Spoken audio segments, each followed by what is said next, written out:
Welcome to Your Yes-Filled Life. I'm Brenda Winkle, an intuitive leadership coach and somatic guide for high performers, high achievers who want more freedom, ease, joy, and energy. You are a visionary leader, driven, intuitive, and ready for more. More flow in your work, more presence and joy in your life and relationships, more trust in yourself and the decisions you make every day. Here, we explore the intersection of intuition, leadership, and energetic sovereignty, blending practical strategy with energetic alignment so you can create success that feels deeply fulfilling at work, at home, in your relationships, and in your own well-being. You'll hear inspiring stories, practical strategies, and high-level conversations designed to help you integrate the woo into your daily life. Because when your energy is aligned, everything flows. Ready to elevate how you lead and live? Start by downloading my free energy audit at brendawinkle.com/audit and discover what's fueling or depleting you. Let's do this. Your yes-filled life starts now. Hello, and welcome to Your Yes-Filled Life. I'm your host, Brenda Winkle. Today on the podcast, we have a special two-part series with Polly Warren, the host of the hit podcast Menomorphosis, as in menopause, Menomorphosis. Polly Warren is a breathwork and nervous system coach, speaker, and host of this podcast, redefining midlife as a potent turning point, not a slow decline. She supports high-functioning, heart-led women who are done with overriding their inner world and who are ready to lead, love, and live from a place of calm, clarity, and grounded confidence. With expert training in both functional and transformational breathwork, Polly blends science-backed tools with deep emotional intelligence. I'm so excited for this episode because we are talking about the midlife transition that so many women face, whether it's the journey from midlife into perimenopause or perimenopause into menopause. And this podcast series is going to give you hope. It's going to make you feel a lot less alone, and it's going to give you really tangible tools to deal with the transitions and changes that this period of life can bring for each of us. So before we dive in, I want to tell you about something I'm really excited about. I have a question for you first. Are you ready to stop overthinking and finally trust yourself? Well, I'm hosting a free workshop called Embodied Clarity. This is a 90-minute workshop on September 9th, 2025. In this live trauma-informed space, you'll learn practical energy and somatic tools that you can use right away. You'll discover how to protect your energy, raise your vibration, and reconnect with the clarity that's already within you so you can lead your life and your work with more presence and ease. Now, this workshop is inclusive, immigrant-friendly, and a BIPOC and LGBTQ affirming space. Seats are free, but they're limited, and the replay will be available through September 11th. So if you're not available on September 9th at 5 p.m. Pacific time, you can catch the replay. Reserve your spot now at brendawinkle.com/clarity. That's brendawinkle.com/clarity. It's time to come home to yourself. And with that theme in mind, it's time to come home to yourself. Let's dive into this conversation with the incredible Polly Warren, host of Menomorphosis. Hi, Polly. Brenda, hello. How lovely to see you again. It is so great to see you. We were just taking some breaths together before we hit record, and I'm feeling refreshed and aligned and so grateful to be here. Yes, me too. Really looking forward to our conversation and excited to try something different and new with you. So, this is going to be a two-part conversation. So, the first part is going to go into Brenda's podcast, and the second part is going to go into my podcast. And I really love this idea. It's like we decided our audiences were pretty similar, pretty aligned. So, why not do a two-parter? That's right. I'm so excited for it. So, the name of your podcast, Polly, will you tell all the listeners so they can go make sure Sure. that they get part two?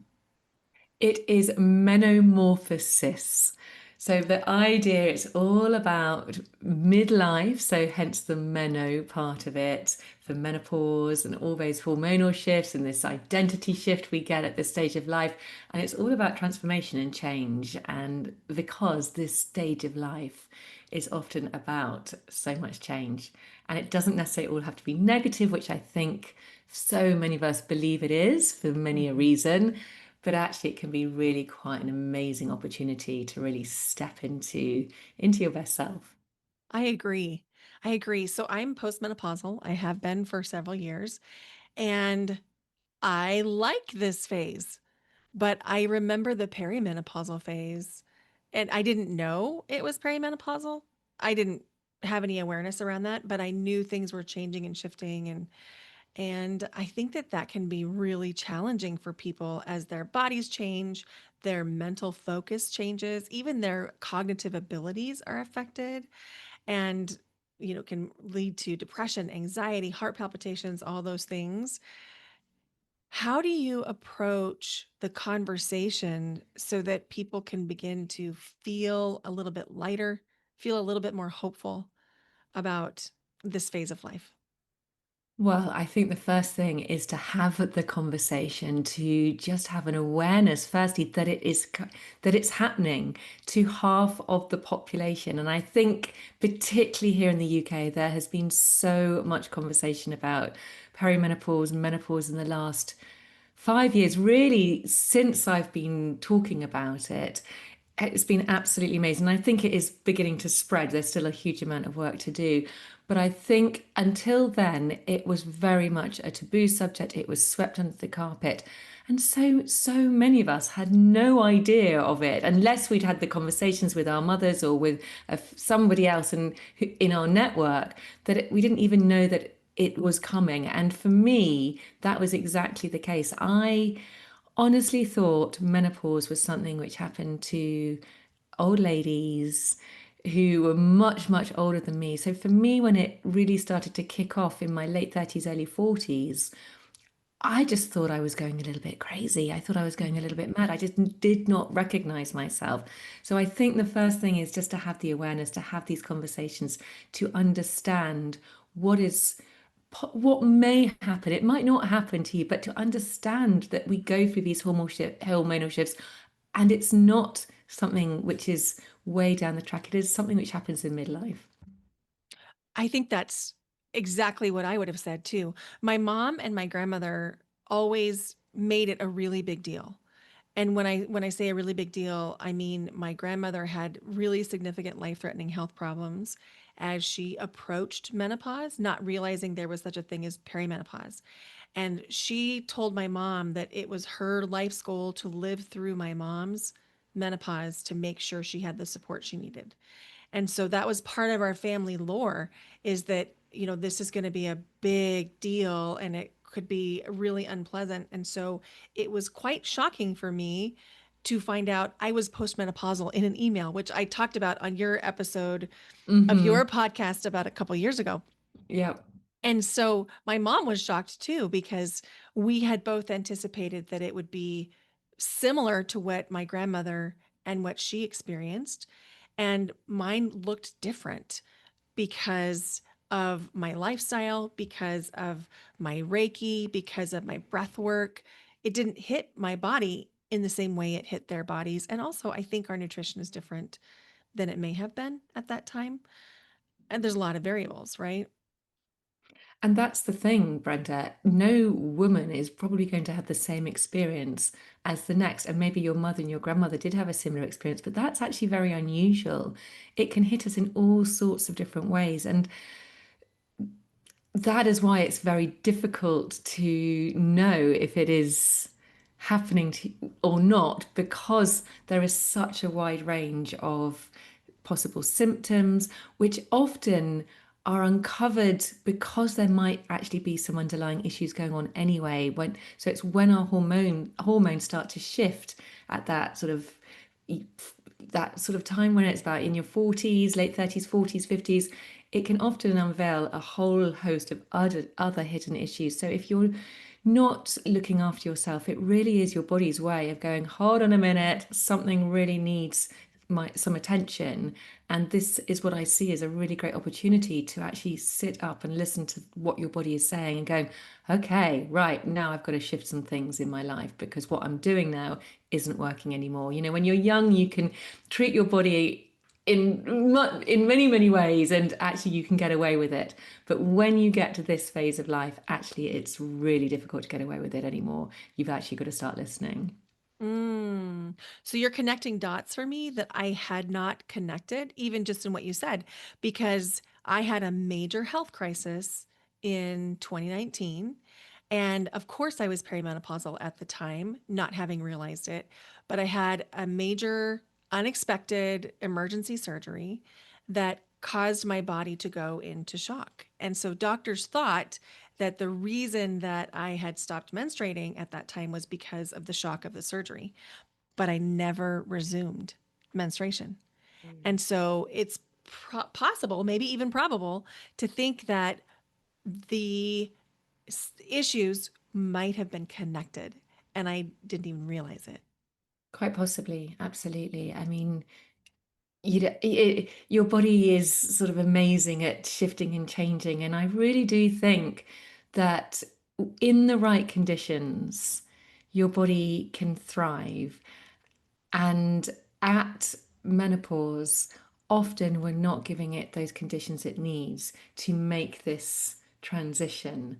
And so, yeah, I mean, with you, obviously, there were other things going on which needed to happen. And it was only really when things started to right themselves again that perhaps that's when your body kind of got on with the job of shifting and into the next phase.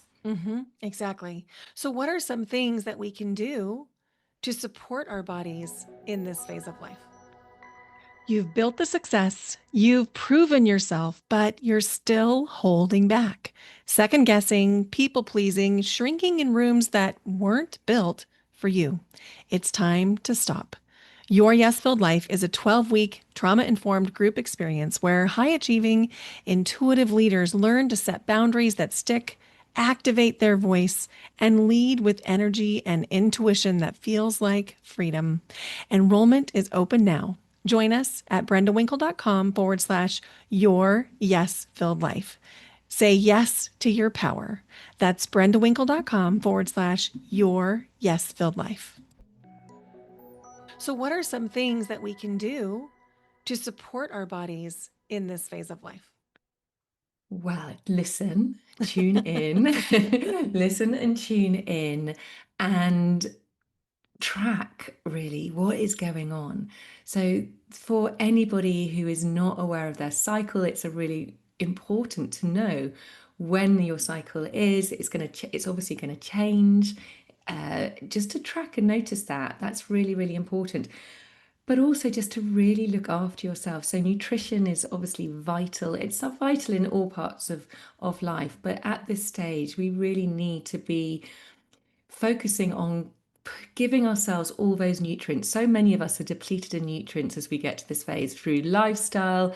If people have had a family and had pregnancy and children, often we're kind of coming at this stage already very depleted. So it's about really ensuring we're having a nutrient dense diet, balancing our blood sugar, because again, when our hormones are beginning to shift, it affects our how we metabolize blood sugar. So it's really important, just whole foods, lots of nutrients, keep moving our bodies.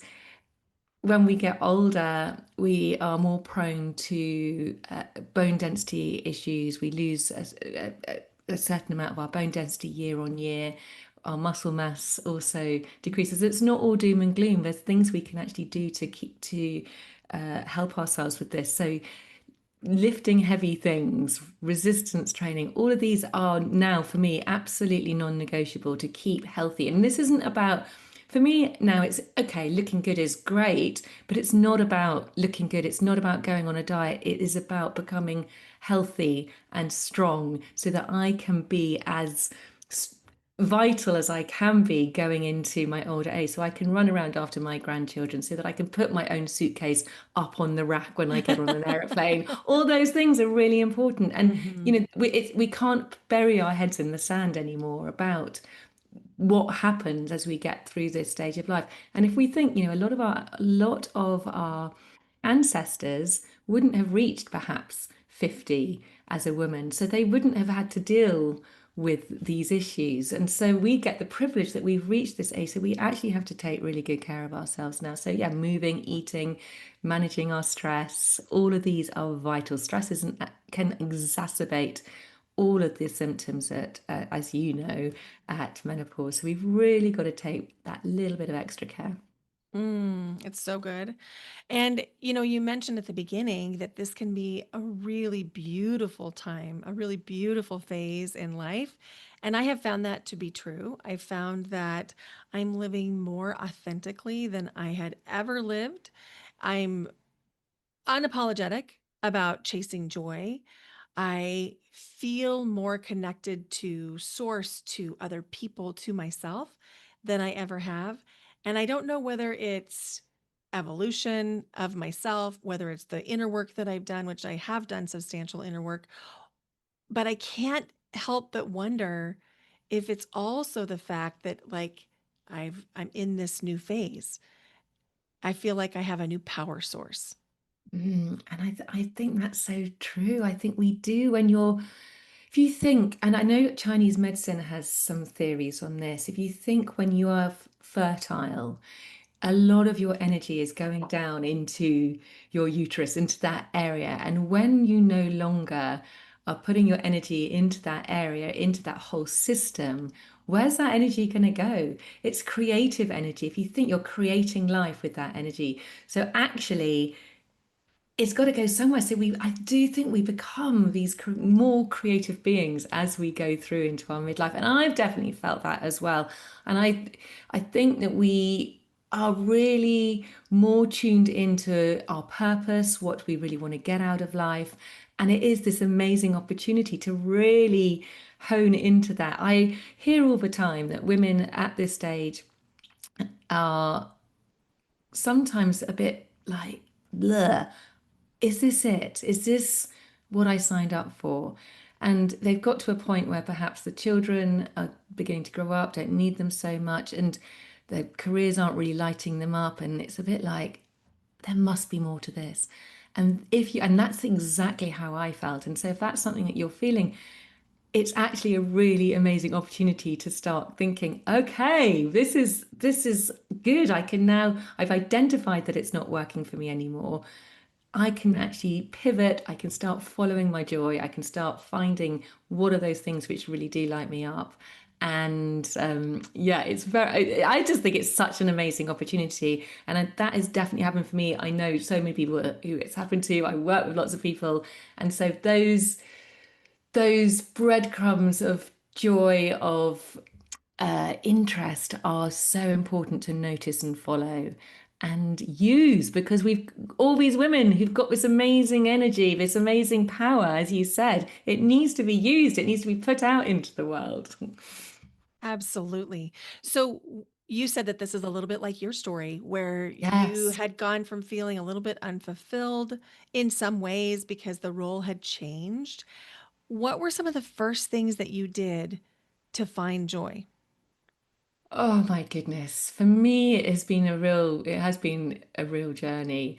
The first things for me was sorting out my physical body.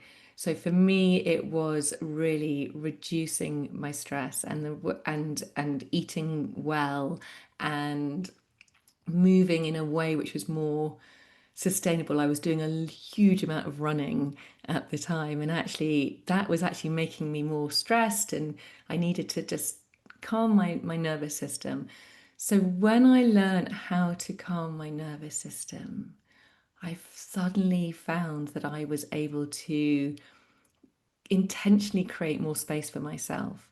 I think when your nervous system is so racked up because you're so used to being in that place where you're in your constant fight or flight, and that is how I felt most of the time, you create that cycle of busyness of constantly being busy. You feel guilty if you ever sit down and don't do anything. You know there's a million jobs to do, but actually you just you can't see the way through it to actually take some time for you. And this is something I see all the time. Being able to prioritize yourself is absolutely important. So when I started to learn to ask for help, when I learned so that I could take some space, some time for myself, that was an utter game changer because it was really at a time when I was teaching in a school. So I was a primary school teacher. So I had a class full of 30 kids every day. I had my own three kids at home. My husband was working away a lot. I was struggling with perimenopause symptoms.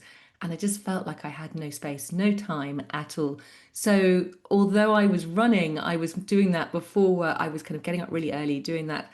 But actually, what I can see now, what I really needed to do was do some sort of down regulation practice to Mm-hmm. teach, to retrain my nervous system that actually it's safe to stop. It's safe to take a break and to return back to my parasympathetic.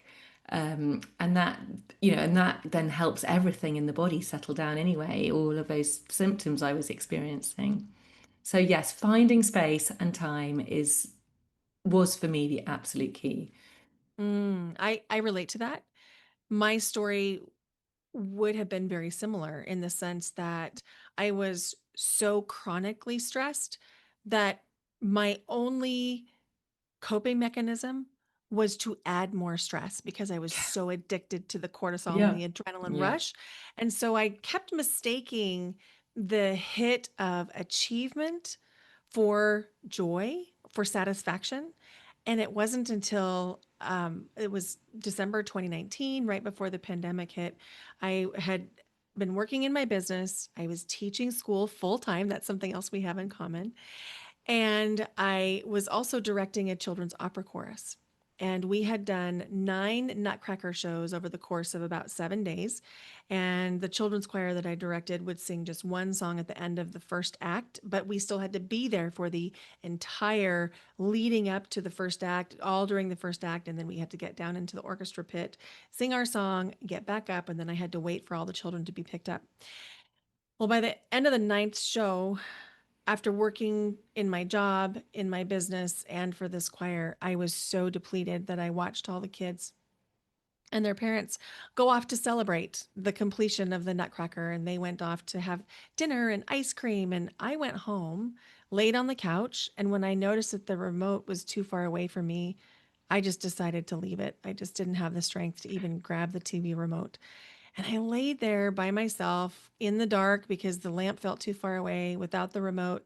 And I thought to myself, how do I get off this hamster wheel?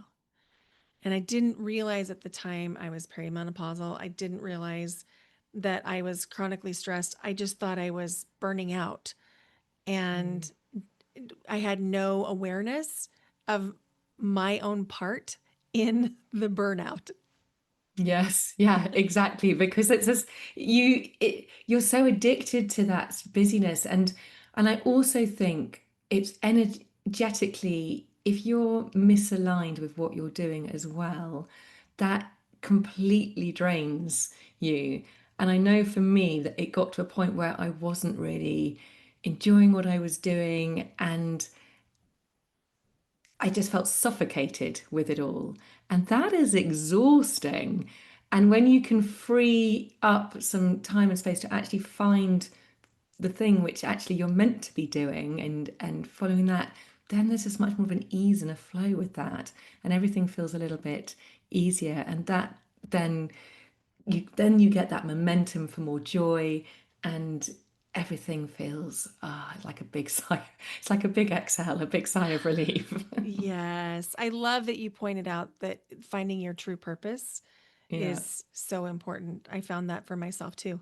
I still liked the kids, but I was so tired of the politics and the Yeah. Yes, and performances and yeah. absolutely. And I think for me, that was it. I just felt like I was being pulled in so many directions that I wasn't doing anything well. And maybe that also is slightly the perfectionist in me, but I was very much constantly at the end of the day going, those three, and the turning point for me, actually, I remember so well. There were these three gorgeous girls in my class at the time, and they would always come and visit me at lunchtime when I was trying to mark books, but so I could get home at the end of the day to see my children. And this one day, I was a bit snappy with them because I just didn't have, I felt like I didn't have time. I just wanted to get on with it. And so they kind of left me. And I then obviously felt so guilty that I had been snappy at them. And I was like, this is not good. All that there's lovely girls, all they want to do is come and chat. And I just snapped at them. No one deserves that. And then I'd get home and I'd be snappy with my own children because I was so tired and exhausted. And it's like, this isn't good. Sadly, I think that's the reality these days of a lot of women. We're just trying to do too much, I too agree. much, and maybe not quite on track as well.